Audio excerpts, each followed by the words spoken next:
I was coming back from the Balmoral Beach Club where I regularly swim, and I came down the driveway and I ran over a little bump. I thought I'd run over the newspaper, and Finn was at the top of the driveway and he just yelled, "Dad, you've just run over her." It all sort of went wrong from there. It was that tragic accident in 2005 that left Phil Kearns' then 19-month-old daughter fighting for her life.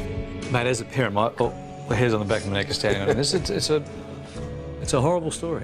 It's much easier to talk through it because we had a good result. If we had a bad result, it'd be much harder to tell the story. Andy is alive today thanks to the life-saving children's medical equipment donated by the Humpty Dumpty Foundation. The former Wallaby has helped raise almost $20 million for Humpty through the Balmoral burn, an event he created in 2001 after his son Finn had suspected meningococcal.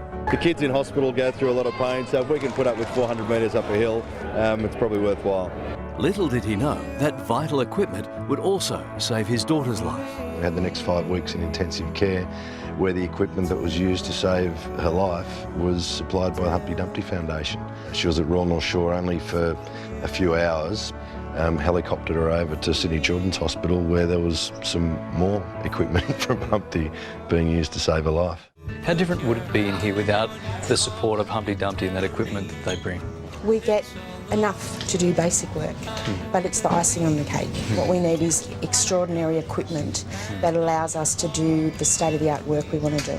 Around 330 devices are purchased by Humpty each year, helping to fulfil wish lists submitted by 229 hospitals across Australia, giving every child a fighting chance, no matter where they are. If you're in Boggabri, it's 6 hours before a plane comes in, that kid could die.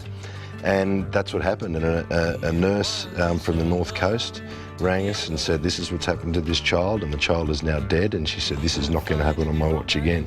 Founded by Paul Francis, Humpty Dumpty has been helping put kids back together again for 25 years, raising a staggering $40 million in the process. Well, we'd been trying to fall pregnant for about a little over 5 years. Eventually happened after a few rounds of IVF and we conceived this little guy. At 27 and a half weeks, I actually started noticing just some strange tummy pains and back pains one afternoon. They took me straight into the delivery suite and said, "You're going to deliver this baby now." If it be your will. What was meant to be a time of joy for the Vautiers quickly turned into anguish and heartbreak. With mother Catherine suffering from severe Crohn's disease, baby Griffin was born at just 28 weeks old, 3 months premature. Now, this is somewhere that no parent really ever wants to find themselves. No, it's horrific. You can't prepare yourself for that. Weighing in at a tiny 986 grams, Griffin was whisked away to the neonatal intensive care unit at Sydney's Royal North Shore Hospital, where their little miracle was about to embark on the biggest fight of his life. 4 humidity cribs each side of the room and so much machinery around one tiny little cabin. Wow, that's intense. I went with him and, watched the doctors put a little cannula into his hand, and it was probably the hardest thing of my life by far. Hardest thing. Man to man, I can see that's tough to... Yeah. I might be a bit of a softie anyway, but that still is so raw in my heart. Griffin would spend the next 8 weeks in intensive care. Was there a time you thought you might be coming home without a baby? Every day. Every day? Yep. So run us through just how important the Humpty Dumpty Foundation is in this environment. It's invaluable what they can buy. Most of what we do in intensive care is dependent on equipment. Some of this stuff we're talking $2,000 and $3,000, right? Oh yeah. And it's just as critical. Just as critical. Like this piece of equipment here, it's $900. So again, Right. in medical terms, that's actually quite cheap. The ventilator is about $50,000, and the bed behind you, and again, it's a bed, for a neonate, is about $20,000. Did you notice how much of this gear, saving all these lives, had a little Humpty Dumpty sticker on? Everything. Yeah. Everything? It's Everything. amazing. Right down to his humidity crib. all the big machines that kept him breathing, down to the breast pumps that the mums sit attached to 24/7. The chair that I sat in, Even the chairs. the recliner chair, I would have been lost without that. 30 hospitals around Australia are currently waiting to receive life-saving apparatus.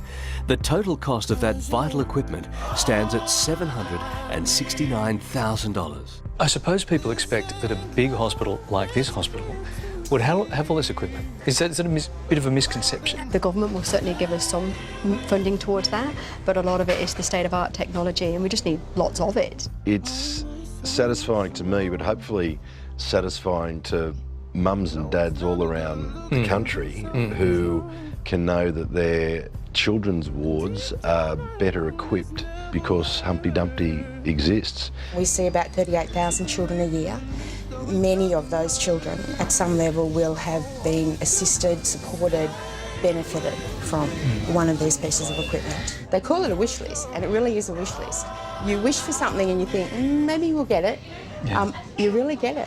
Baby, I can see your halo. You know you're my saving grace. How's that Christmas table going to look, and what are you going to be thinking about for next year? Have a healthy little baby and get on with doing everything you expect as parents to do when you have a newborn, celebrating a baby. It'll be the star of the show. He'll be sitting up in a throne somewhere. Exactly. Super griff. Yeah. Super good. Yeah. It's these stories of survival that give us hope and remind us all that when adversity strikes, it's the generous spirit of others that can make a child smile again.